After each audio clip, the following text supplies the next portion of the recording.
¿Cuál es la sociología del poder y liderazgo en una organización? Comenzamos el segundo módulo. Toda organización posee un sistema de autoridad que se vincula a la conducción, distribución, coordinación y control de las tareas. En forma paralela a este sistema opera otro al que denominaremos representativo, que se organiza espontáneamente a través de la conformación de grupos significativos de poder. Estos grupos, que poseen intereses que les son propios, están correlacionados con los niveles jerárquicos de la estructura. Como resultado de la interacción entre el sistema político y la estructura sancionada de cargos, se produce una variedad de efectos que inciden en el rumbo de la organización. Allí donde se conforme una organización, surgirá rápidamente un sistema político, que operará en forma paralela a la estructura de autoridad establecida oficialmente. Organizar es establecer relaciones efectivas de comportamiento entre las personas de manera que puedan trabajar juntas con eficiencia y obtengan satisfacción personal al hacer tareas seleccionadas bajo condiciones ambientales dadas para el propósito de realizar alguna meta u objetivo. La buena organización realiza específicamente para la empresa lo siguiente. A. Facilita la administración. B. Puede facilitar el crecimiento y la diversificación. C. Coadyuva al óptimo aprovechamiento de la tecnología. D. Alienta el desarrollo y efectividad del trabajador. E. Estimula el esfuerzo creador. ¿Cuál es la metodología y secuencia para el diseño de la organización? El análisis organizacional se sustenta en las siguientes dimensiones de las organizaciones. A. Identificación de factores. Objetivos. Actividades. B. Análisis de factores. Sensibilidad, incidencia sobre los objetivos. Proximidad y asociación. C. Diseño de la organización. Estructuración de actividades. Estructuración de decisiones. ¿Qué es la investigación administrativa? La investigación administrativa es el procedimiento tendiente a determinar o comprobar la existencia de actos o hechos irregulares o ilícitos dentro del servicio o que lo afecten directamente, aun siendo extraña a él ya la individualización de los responsables. Por lo expuesto, los elementos característicos de la investigación administrativa son: la determinación o comprobación de actos o hechos irregulares acaecidos dentro o fuera del servicio, pero que lo afecten directamente. Individualizar a los responsables. La empresa como escenario político. Toda organización posee un sistema de autoridad que se vincula a la conducción, distribución, coordinación y control de las tareas. En forma paralela a este sistema opera otro al que denominaremos representativo, que se organiza espontáneamente a través de la conformación de grupos significativos de poder. Estos grupos, que poseen intereses que les son propios, están correlacionados con los niveles jerárquicos de la estructura. Como resultado de la interacción entre el sistema político y la estructura sancionada de cargos, se produce una variedad de efectos que inciden en el rumbo de la organización. Sistemas de gobierno. Entendemos como estructura de la organización al marco formal o el sistema de comunicación y autoridad de la organización. ¿Qué es una estructura organizacional? Es la forma en que las actividades de una organización se dividen, organizan y coordinan. Aquella estructura de la organización es un esqueleto en el que se puede visualizar las unidades orgánicas y sus relaciones de interdependencia. ¿Qué es un diseño organizacional? Es la distribución formal de los empleados dentro de una organización. Cuando los gerentes desarrollan o cambian la estructura organizacional, participan en el diseño organizacional. Este involucra decisiones sobre 6 elementos claves. 1. Especialización del trabajo. 2. Departamentalización. 3. Cadena de mando. 4. Amplitud de control. 5. Centralización y descentralización. 6. Formalización. Valores y creencias. Nuestra personalidad puede ser vista como un holograma, es decir, una imagen tridimensional que, al recibir distintos rayos de luz, cualquier parte de este holograma reflejará el todo. Vamos a analizarlo a través de un modelo teórico simple que muestra claramente cómo cada factor incide en el resto. A partir de este esquema veremos cómo las conclusiones causan-efecto son pobres, limitadas, insuficientes. Somos parte de distintas estructuras y cada modificación se traslada a ella. Dicen que el batir de las alas de la mariposa produce cambios que se sienten en el otro lado del mundo. Niveles. Identidad es el sentido básico de sí mismo, mis valores, mis metas, mi misión en la vida. Convicciones, creencias, aquello que pensamos que es verdad, surgen de generalizaciones a partir de la propia experiencia o de la ajena, y funcionan como filtros perceptivos. Capacidad, son las habilidades que tenemos, o creemos tener. También están los no puedo. Comportamiento, las acciones específicas que llevamos a cabo en torno, es lo que nos rodea, a lo que reaccionamos y también dónde influimos. Es importante aclarar que el más interno contiene a los restantes, por eso un cambio a ese nivel repercutirá en los demás. Una persona se define por sus códigos, valores y aquello que lo identifica, eso llamamos identidad. Por debajo de este nivel están las creencias, que son poderosos filtros perceptivos que validarán aquello que las confirme. Estas además están determinadas por los valores que tiene la persona y que, como vimos, están a nivel identidad. Por fuera de las creencias está el nivel de las habilidades y competencias, es lo que una persona sabe hacer, pero también está determinada por las creencias. Si alguien cree que puede, probablemente intente y se capacite, Si tiene una creencia limitante producto de un valor de exigencia y perfeccionismo, seguramente no podrá. Vemos en estos casos cómo es más importante una creencia habilitante que un don. Si la creencia lo permite, la persona se capacitará, y llegará a buen puerto. Sin ella es imposible que esto suceda. Más externo aún que la competencia, pero como producto de ella está la zona de la conducta. En esta zona las personas ponen en ejecución sus habilidades, o no. Hay personas activas que probarán y llevarán a la práctica y otras más pasivas o inhibidas, o teóricas que no lo hacen. Por último está el entorno. Acá la persona despliega su acción y deja huella en el mundo. Hay personas que realizan acciones de corto alcance, solo personales, y otras que gravitan en el entorno, trascendiendo. Cuando una persona tiene alineados todos estos niveles, avanza sin problemas. El tema es cuando alguno de ellos entra en conflicto. Relación de niveles. Veamos algunos ejemplos y cómo los distintos niveles se relacionan y determinan. Una persona se maneja en muchos entornos diferentes, laboral, familiar, social, etc. Pensemos en un entorno laboral donde las personas pueden presentar diferentes comportamientos. Por ejemplo, discriminatorio, integrador, cooperativo, competitivo. Estos dependerán además de las diferentes capacidades que tenga. De liderar, de obedecer, de ser creativo y transgresor. Lo que además estará determinado por el tipo de creencias del individuo. Las personas rinden más cuando compiten. La mejor manera de trabajar es en equipo. Para las mujeres lo principal es la familia, por eso no rinden.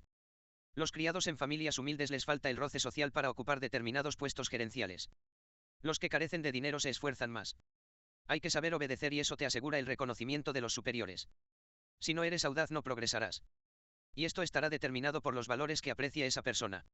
No es lo mismo valorar el éxito que la singularidad, ser especial, prestigioso, diferente, o el placer, comodidad, o la trascendencia, ser recordado, transmitir lo que sabe, o ser amado, o la diversión, interesante, o la seguridad. Cuando hay congruencia entre los distintos niveles, independientemente del contenido de los valores o creencias, la persona es armónica, pero si no lo hay, comienzan los conflictos y la detención o el síntoma. Si alguien valora y cree que su función en la vida es destacarse, ser original y único, teniendo la creencia de que solo los que son especiales triunfarán y saldrán de la mediocridad, y además cree que las cosas no se consiguen sin audacia, es probable que se permita ser creativo, y haya desarrollado habilidades en ese sentido que le permiten encontrar un trabajo donde poner eso en práctica conducta, posiblemente realice actos que influirán en el entorno, ya sea empresarial, como familiar y social, es admirado por sus amigos, sus hijos lo imitan, etc. Pero si esta misma persona a nivel laboral está en una empresa donde se le pide que trabaje en equipo, que no haya individualidades, sino que sean un grupo democrático, sin líderes donde todo debe consensuarse, es probable que le cueste adaptarse, que sus habilidades no puedan entrar en función y que haya conflicto interno. ¿Qué pasa cuando la empresa tiene una línea valorativa muy fuerte y pretende que el personal se ajuste a ella? Valores. Los valores dan forma a lo que es importante para nosotros y se apoyan en nuestras creencias. Los adquirimos igual que nuestras creencias de experiencias pasadas, del contacto con amigos y parientes. Son los principios fundamentales por los cuales vivimos.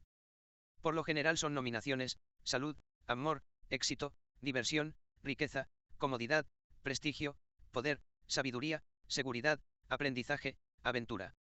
Nuestros valores son los que deciden por qué trabajamos, para quién, con quién nos casamos, cómo entablamos relaciones y dónde vivimos. A menudo no los tenemos claro, porque declaramos valores socialmente aceptados, pero nos manejamos con otros. Por eso para descubrirlos viene bien hacernos determinadas preguntas. Creencias. Las creencias nacen como generalizaciones hechas a partir de nuestra propia experiencia, o también podemos haberlas heredado de nuestras familias. Y. Soy torpe, creencia a nivel identidad. Solo creo lo que veo, las cosas hay que hacerlas bien, o no hacerlas, si uno no intenta nunca sabe qué puede suceder. No puedo hablar en público, a nivel capacidad. El mundo es una jungla, el mundo está lleno de oportunidades, la gente es naturalmente mala, la gente es naturalmente buena, a nivel entorno.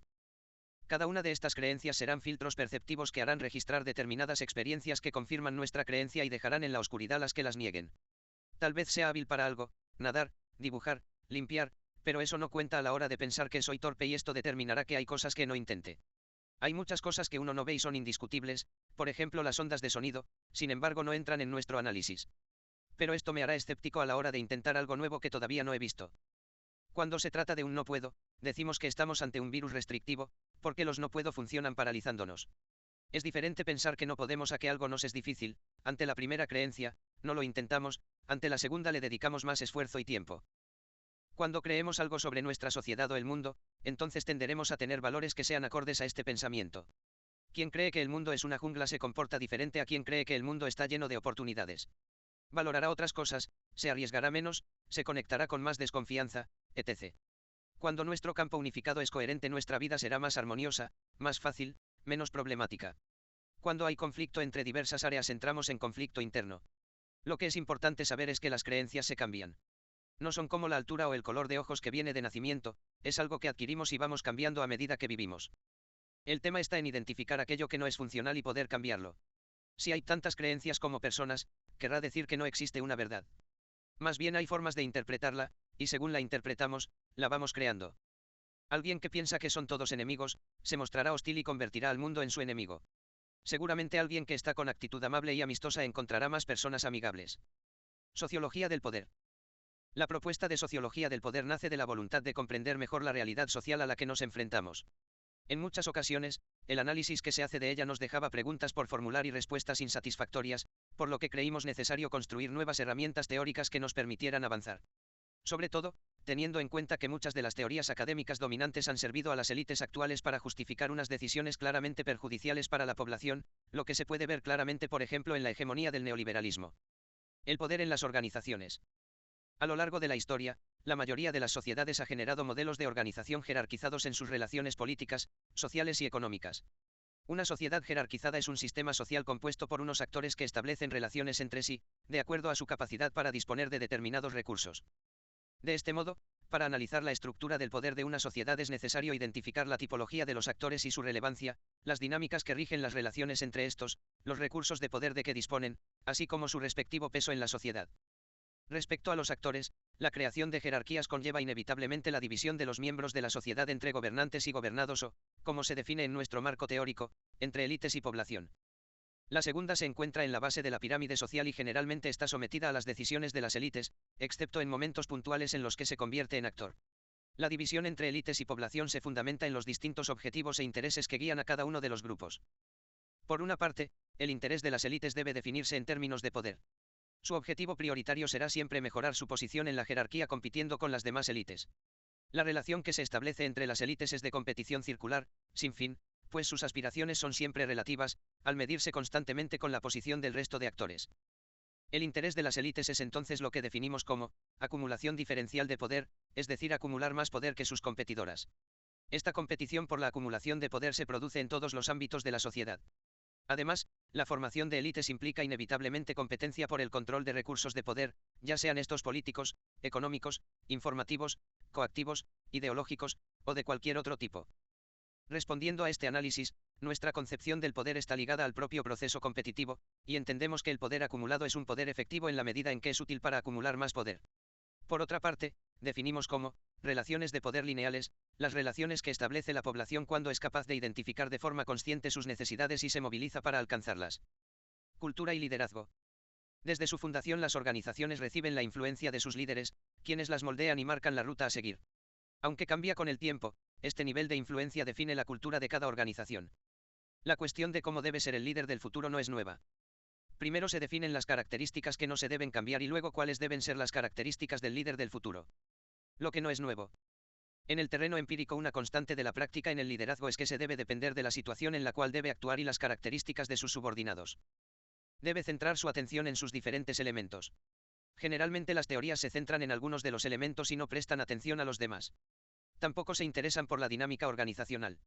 Pensando en las organizaciones como sistemas dinámicos con un ciclo vital propio, podemos determinar cuáles son los rasgos particulares y considerar sus consecuencias para el compromiso del liderazgo. Aunque la naturaleza de las organizaciones cambiara con el futuro, las dificultades seguirán siendo las mismas. Crear, el líder como animador. Mucho se ha dicho sobre la visión de los empresarios, pero no se ha dicho lo suficiente acerca de la increíble energía que despliegan, haciendo frente a repetidos fracasos en sus esfuerzos para poner en marcha una empresa. Es una energía que emana de las convicciones personales que motivan al empresario y despiertan el interés de los otros. El líder infunde vida, es un animador. Construir, el líder como creador de cultura. La creación de cultura tiene lugar de tres modos. 1. Contratar y conservar a los subordinados que piensan y sienten del mismo modo de los líderes. 2. Adoctrinan a sus subordinados y los adaptan a su modo de pensar y sentir. 3. Su propio comportamiento es un modelo de misión que alienta a los subordinados a identificarse. Los fundadores suelen realzar las funciones técnicas tales como las de investigación y desarrollo, pero desvalorizan las funciones directivas tales como finanzas, planificación, marketing, recursos humanos. Los líderes que tienen éxito son los que crecen con la organización y cambian su propia actitud, o bien, reconocen su propia limitación y permiten que surjan otras formas de liderazgo.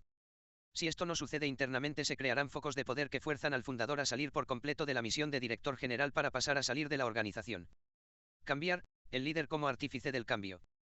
Cuando aumenta el ritmo del cambio, las mismas fuerzas que fueron institucionalizadas pueden convertirse en un pasivo. Entonces los líderes deben considerarse como artífices del cambio. El desafío es lograr desprenderse de las cosas que ya no son útiles para la organización. Este es un proceso distinto que implica ansiedad, actitud defensiva y resistencia al cambio. El líder necesitará en primer lugar fuerza emocional para apoyar la organización al mismo tiempo que se enfrentará a la ansiedad que acompañan a los procesos de desaprendizaje que previamente tuvieron éxito. Debe crear seguridad psicológica. En segundo lugar, necesitarán una verdadera comprensión de la dinámica cultural y las características de la propia cultura organizacional. El líder no puede cambiar de manera arbitraria los elementos disfuncionales de la cultura organizacional. Pero puede desarrollar la cultura edificando sobre los puntos fuertes y atrofiando los puntos débiles. Mientras se incorporan elementos nuevos a la cultura, no solo se está cambiando sino ensanchando la misma. En el caso de que el cambio cultural ofrezca resistencia, se tendrá que tomar medidas drásticas y el líder tendrá que destruir elementos fundamentales de la cultura antigua. En ocasiones implica sacar personas que representan esa cultura y que impiden el cambio. Quien ejecuta el cambio debe también hacer frente a las inquietudes y depresión de las personas que quedan y se consideran culpables por haber quedado en la organización. Los líderes no deben olvidar que la destrucción de la cultura es extremadamente costosa en el aspecto humano. Las organizaciones que han sobrevivido generalmente han tenido un núcleo cultural fundamentalmente útil, compromiso de aprender y de cambiar, el compromiso con las personas y con todos los que tienen interés en la organización. Y desde su inicio fueron sanas y flexibles. Una mirada hacia el futuro. Como características históricas, el líder para crear debe tener visión y convicción para crear y animar. Para mantener, discernimiento, sabiduría y destreza para institucionalizar. Para modificar la actitud de aprender y ser flexible para desarrollar y modificar las organizaciones. Por sobre todo el líder del futuro, y a medida que aumente el ritmo de los cambios, la actitud no de aprendizaje eventual de nuevos sistemas, sino el aprendizaje en el cambio perpetuo. Clima laboral. El clima laboral no es otra cosa el medio en el que se desarrolla el trabajo cotidiano. La calidad de este clima influye directamente en la satisfacción de los trabajadores y por lo tanto en la productividad empresarial. Si eres capaz de conseguir una mayor productividad con un buen clima laboral, tienes todo lo necesario para conseguir grandes éxitos en tu empresa. De aquella manera, mientras que un buen clima se orienta hacia los objetivos generales, un mal clima destruye el ambiente de trabajo ocasionando situaciones de conflicto, malestar y generando un bajo rendimiento. Recompensa y satisfacción. La mayoría de los trabajadores están motivados por dos objetivos: ganar un cheque y hacer un trabajo que los haga sentir orgullosos. El ofrecimiento de una recompensa adicional le da al empleado una motivación extra para ir más allá de sus límites. Algunas recompensas pueden ser económicas, mientras que otras pueden tratarse de beneficios varios. Todo esto contribuye a un ambiente de trabajo más placentero. Los empleados deben saber que el trabajo duro y altos niveles de logros se recompensarán. De acuerdo con la empresa Microsoft, una política que ofrece incentivos a cambio de logros pueden motivar a los empleados a probar su valía. Cuando la productividad del trabajador comienza a aumentar, la línea de mando debe aumentar la distribución de la recompensa monetaria. Los empleados están motivados por la atmósfera laboral de respeto mutuo. La recompensa enfatiza el respeto que la empresa tiene por el empleado y promueve el respeto entre los empleados también. Cuando un equipo está unido, las líneas de comunicación están abiertas, y los empleados comparten buenas ideas y colaboran en dar un poco de esfuerzo adicional por el bien de la empresa. Las recompensas motivan a los empleados a ver a la compañía como propia. En lugar de trabajar por su beneficio económico, el empleado que es ampliamente recompensado suele trabajar por el beneficio de la empresa. Un empleado que ha sido recompensado está a menudo más motivado para quedarse en la empresa. Las recompensas son una poderosa herramienta de retención. Es costoso lidiar con la pérdida de empleados y entrenar a los nuevos. Las recompensas dadas a quienes están evaluando dejar la empresa puede aumentar las estadísticas de retención y reducir los costos de nuevas contrataciones.